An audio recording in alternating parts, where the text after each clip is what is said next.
Hello students, आज हम लोग पढ़ेंगे light as a wave. Light wave पढ़ेंगे। लाइट एक वेव की तरह काम करते हैं। लाइट वेव की तरह एक जगह से दूसरी जगह जाता है। तो ये वेव को पहले समझे कि क्या है।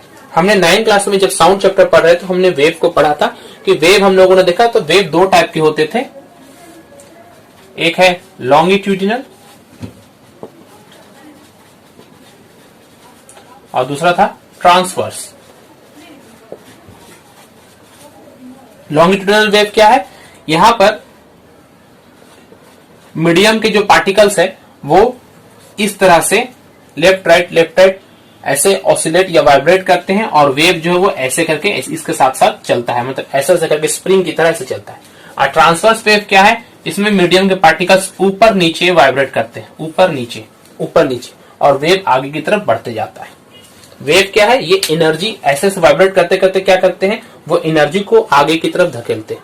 जैसे मैं आपसे कुछ बात कर रहा हूं, जो मैं आपको पढ़ा रहा हूं, फॉर एग्जाम्पल मैं आपको बोलता हूं ए शब्द जो है वो जब मैंने ए बोला तो मेरे मुंह से निकलकर वो हवा के पार्टिकल्स पर वो एनर्जी दिया। ऐसे ऐसे हवा के पार्टिकल्स दबते दबते आपके कान तक गए ये एनर्जी के रूप में, और आपको उसके बाद वो सुनाई देता है। यहां पर मीडियम बहुत जरूरी है। मीडियम के पार्टिकल्स ही ऑसिलेट कर। वेव का मतलब क्या होता है? वाइब्रेशन या ऑसिलेशन, एक तरह का हलचल होता है। ये वेव तरंग इसे हम लोग कहते हैं।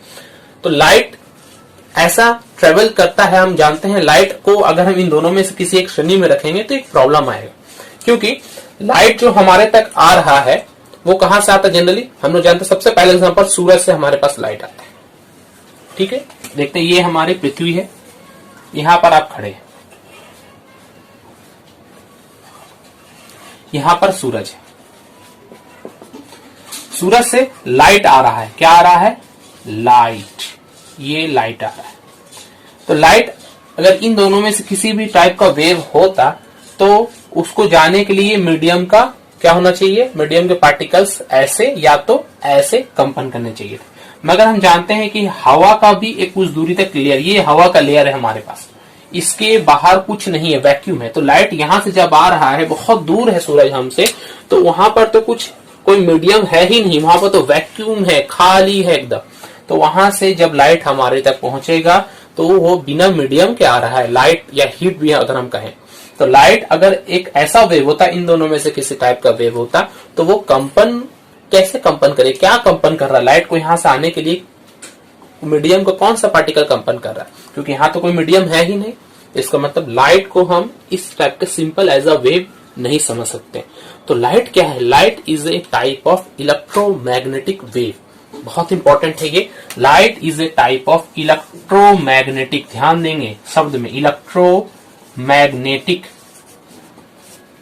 Light is a type of electromagnetic wave.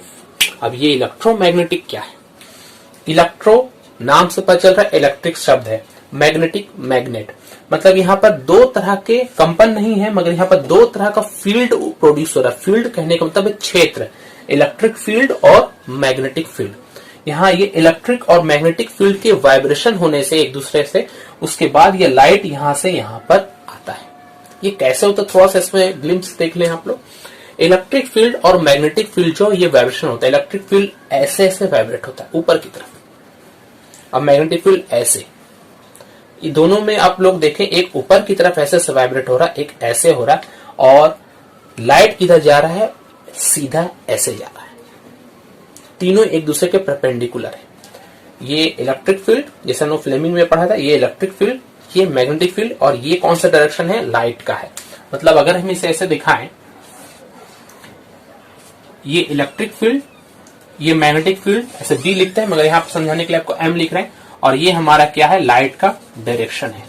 ये आपसे क्वेश्चन आ सकता है कि लाइट का डायरेक्शन इलेक्ट्रोमैग्नेटिक वेव के अगर हम देखेंगे तो उसका डायरेक्शन कैसे पहचान जाता है? तो इलेक्ट्रिक फील्ड और मैग्नेटिक फील्ड जिधर वाइब्रेट करेंगे, ठीक उसके परपेंडिकुलर में कौन वाइब्रेट करेगा? कौन जाएगा? लाइट जाएगा।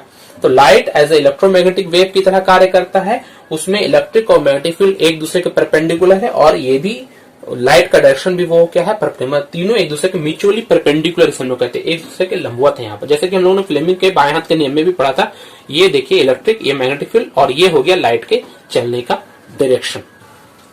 तो इतना ही हमें पढ़ना है। लाइट एज इलेक्ट्रोमैग्नेटिक वेव हम लोग पढ़ते हैं। लाइट में कोई कंपन नहीं हो रहा है, क्यों? क्योंकि यहाँ कंपन होने के लिए कोई माध्यम है ही नहीं, वहां पर कंपन होता है सिर्फ फील्ड के रूप में, इलेक्ट्रिक फील्ड के रूप में। इलेक्ट्रिक फील्ड जब भी कोई चार्ज रहता है तो उसके चारों तरफ एक क्षेत्र बनता है, वो डिपेंड नहीं करता कि सामने में क्या है नहीं है और कोई मीडियम है या नहीं, वो सिंपल इलेक्ट्रिक और मैग्नेट को रखते हैं, उस तरह से मैग्नेटिक फील्ड बनता है। तो इलेक्ट्रिक और मैग्नेटिक फील्ड जब वाइब्रेशन करेगा तो लाइट सामने की तरफ ऐसे कंपन करेगा और लाइट हमारे तक पहुंचेगा। तो लाइट क्या है? लाइट एक तरह का इलेक्ट्रोमैग्नेटिक वेव है और इसे हम लोग ट्रांसवर्स वेव भी कहते हैं। तो light is a electromagnetic transverse wave. Light के लिए अगर शब्द अगर कहा जाए कि लाइट किस तरह की तरंग है, तो लाइट एक विद्युत चुंबकीय, इलेक्ट्रोमैग्नेटिक का मतलब ये होता है विद्युत चुंबकीय और ट्रांसफर यानी कि अनुप्रस्थ तरंग है। तो लाइट को अगर सिंपल भाषा में कहा जाए तो लाइट एक विद्युत चुंबकीय अनुप्रस्थ तरंग है।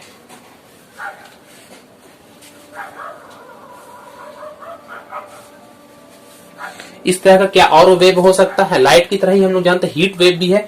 सूरज से तो हम तक उष्मा भी आ रही है, तो उष्मा जो आ रही है वो आने के लिए भी तो मीडियम यहाँ पर नहीं है, तो वो भी एक तरह का इलेक्ट्रोमैग्नेटिक वेव है। अब तक हम लोग इलेक्ट्रोमैग्नेटिक वेव सिर्फ लाइट और हीट, लेकिन इसके अलावा और भी होता है। तो टोटल यहाँ पर जो आपके बुक में दिया हुआ है टोटल 7 तरह के इलेक्ट्रोमैग्नेटिक वेव्स कहा गया है।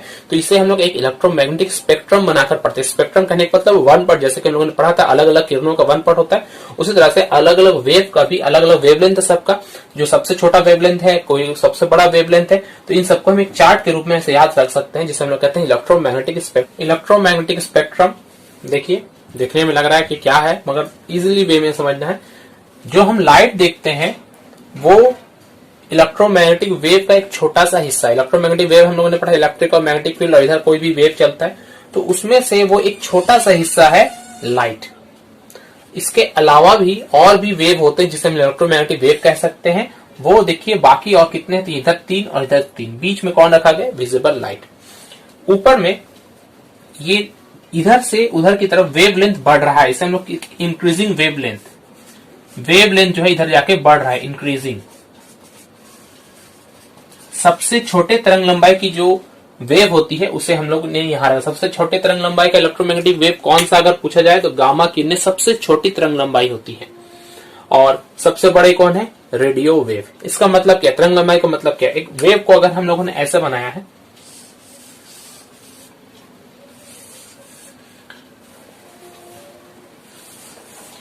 तो इसके ऊपर का हुड जो होता है, इसके बीच का जो डिफरेंस है, जो लेंथ है, इसे हम लोग क्या कहते हैं? वेव लेंथ कहते हैं।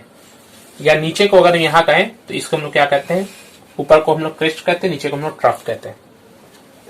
ये वेवलेंथ हुआ, तो ये जितना अगर दूर होगा तो वेवलेंथ बढ़ जाएगा। तो रेडियो वेव का वेवलेंथ बहुत बड़ा, मतलब अगर इसे हम लोग कहेंगे तो ये कुछ ऐसा होगा, बहुत बड़ा वेवलेंथ है। और गामा किरणों को बहुत छोटा, इसका मतलब क्या? इसकी जो है वेवलेंथ बहुत छोटा है, देखिए बहुत छोटा है, ठीक है। तो इस तरह से अगर हम लोग ने इसको इस तरह से सजाएं तो इधर जो है बहुत नजदीक नजदीक वेव है और बहुत दूर बीच में गैप बढ़ रहा है, मतलब इधर का तरंग लंबाई बहुत अधिक है, इधर का तरंग लंबाई बहुत कम है। तो गामा किरणों की तरंग लंबाई सबसे कम होती है और रेडियो वेव की तरंग लंबाई सबसे अधिक होती है। बीच में जो विजिबल लाइट, आप इससे पहले याद करेंगे, बहुत इंपॉर्टेंट है। विजिबल लाइट कहने का मतलब क्या है? जो हम लोगों ने पढ़ा था एक सफेद लाइट, वो सफेद लाइट को ही हम लोग विजिबल, मतलब जिस लाइट से हम लोग देख सकते हैं किसी भी चीज को, बाकी इन चीजों को हम नहीं देख सकते हैं।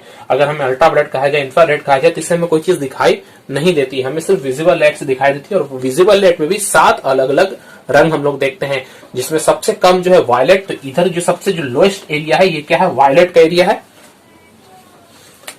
ये वायलेट किरणों का लिए ये यहां पर है वायलेट वी, और इधर क्या है? रेड।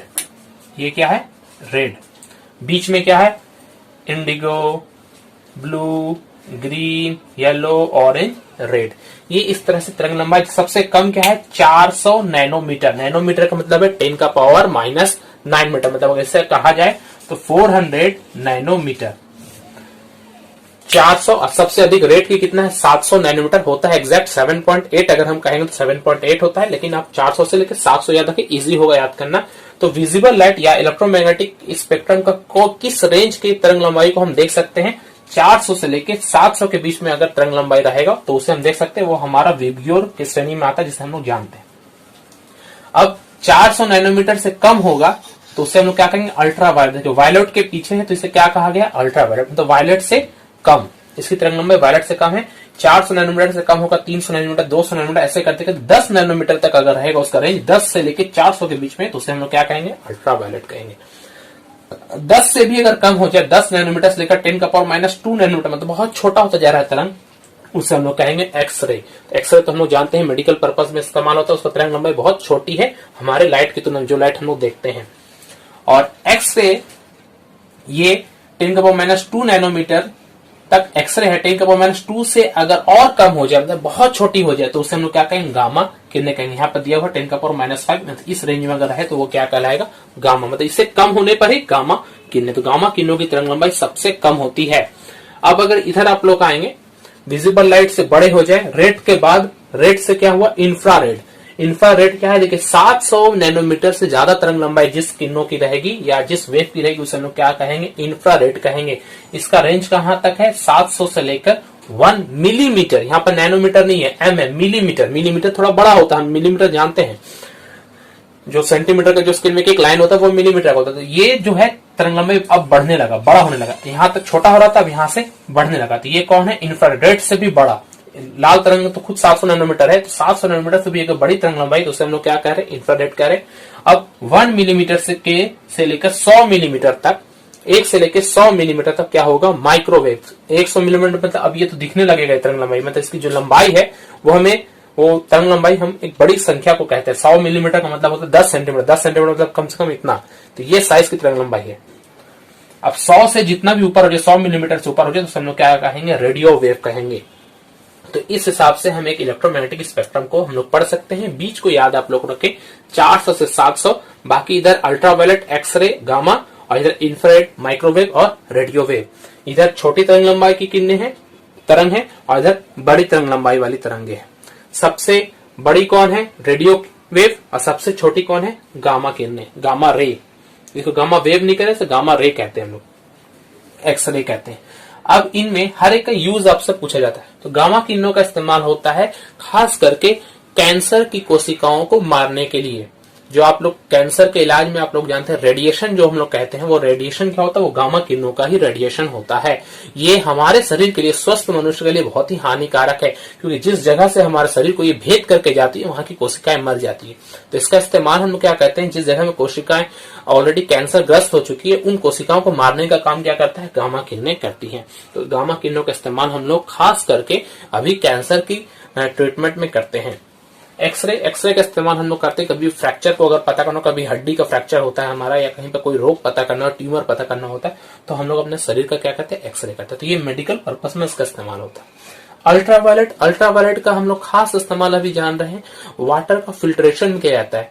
अभी जितने भी फिल्टर आते हैं उसमें देखिएगा यूवी टेक्नोलॉजी से, वहां एक लाइट होता है ब्लू कलर का, आपको बैंगनी कलर का ही दिखता है, वो एक ट्यूब की तरह होता है। उसमें से क्या होता है, जो किरणें निकलती है वो जीवाणुओं को मारने में काम आती है। तो अल्ट्रावायलेट किरणों का इस्तेमाल हम लोग जीवाणुओं को मारने में, यानी कि वाटर फिल्ट्रेशन में भी करते हैं।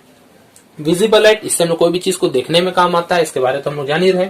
इंफ्रारेड क्या है, ये किसी की सिग्नलिंग, जैसे कि रिमोट होता है हमारे पास में, जो हम लोग रिमोट से टीवी या एसी इस तरह का कोई भी यंत्र चलाते हैं, उसमें किस तरह की किरणें निकलती है, रिमोट से इंफ्रारेड निकलती है।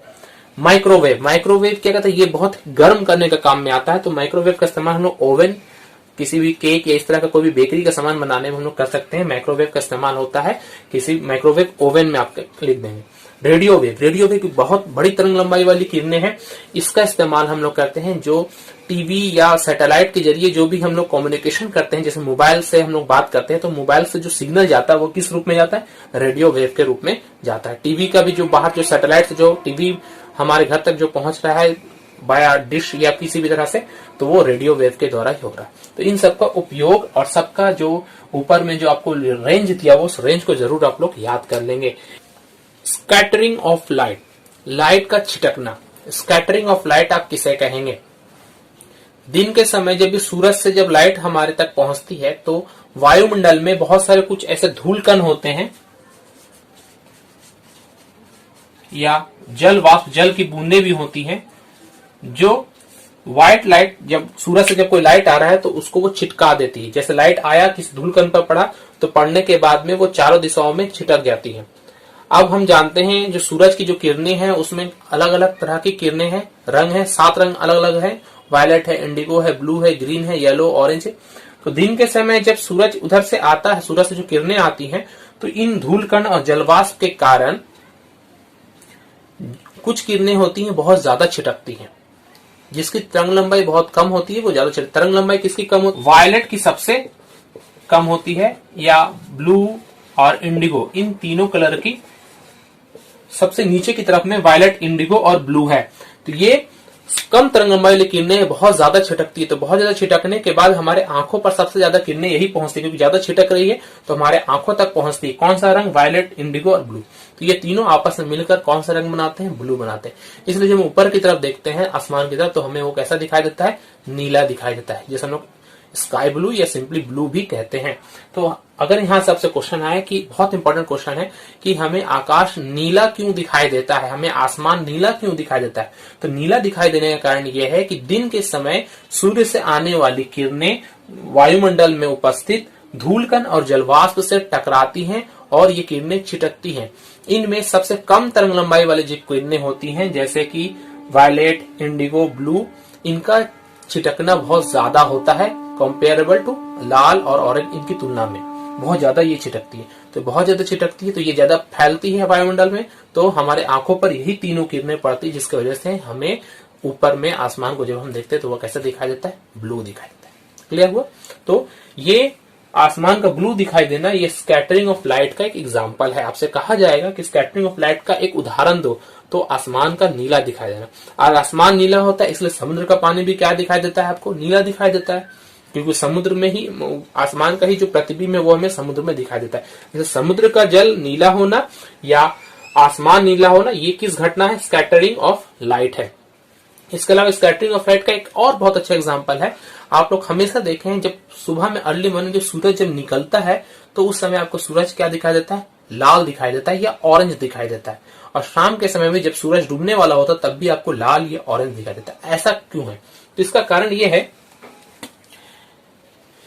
ये अगर पृथ्वी है, आप अगर यहां पर खड़े हैं तो जब सूरज उगने वाला है या जब डूबने वाला, दोनों ही केसेस में सूरज जो होता है वो हॉरिजॉन, मतलब ये अगर आपको यहां तक अगर आपको दिखाई देता है, ये लिमिट है आपका, इसके ऊपर आप देख सकते हैं, इसके नीचे आप नहीं देख सकते, तो उस समय सूरज जो होता है वो नीचे ही होता है। सूरज क्षैतिज के नीचे होता है, तो जब यहां से जब किरणें आती हैं तो जो किरणें सबसे कम छिटकती है वो, देखिए यहाँ पर सबसे ज्यादा छिटकने वाली है, यहाँ पर सबसे कम छिटकने, वो जो किरणें सबसे कम छिटकती जैसे कि लाल और ऑरेंज, ये सबसे कम छिटकती क्योंकि इनकी तरंग लंबाई बहुत अधिक है। ये हमारे आंखों तक किसी तरीके से पहुंच जाती है, तब हमें इसका एक काल्पनिक प्रतिबिंब ऊपर दिखाई देता है और साथ ही साथ ये हमें कैसे दिखाई देगा? लाल या तो ऑरेंज दिखाई देगा।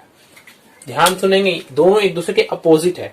यहाँ पर ज्यादा छिटकने के कारण वो हमें ब्लू दिखाई देता है, यहाँ पर कम छिटकने के कारण वो हमें सूरज हमें क्या दिखाई देता है? लाल दिखाई देता है, या लाल और ऑरेंज को मिलाते जो कलर बनेगा वो हमें दिखाई देगा। यहाँ पे एक काल्पनिक प्रतिबिंब, सूरज है असल में नीचे, मगर हम यहाँ पर उसका एक काल्पनिक प्रतिबिंब वर्चुअल इमेज देखते हैं। वो बात की घटना की कैसे बनता नहीं बनता वो हम लोग बाद में समझेंगे, वो वर्तन के कारण ही होता है। लेकिन यहाँ पर जो एक काल्पनिक प्रतिबिंब बन रहा है उसका सूरज का असल रंग तो हम जानते हैं, वो एक व्हाइट गोले की तरह हमें दिखता है अगर फुल मानो दोपहर के समय देखते हैं तो। लेकिन वो शाम के समय हमें लाल क्यों दिखता है? क्योंकि सिर्फ लाल किरणें जो ही इतना लंबा रास्ता ट्रेवल, वो कम छिटकती है तो बहुत लंबा रास्ता उसे ट्रेवल करना पड़ता है, तब वो हमारे आंखों तक पहुंचती है, तो इसलिए वो हमें यहाँ पर लाल दिखता है। Okay, thank you.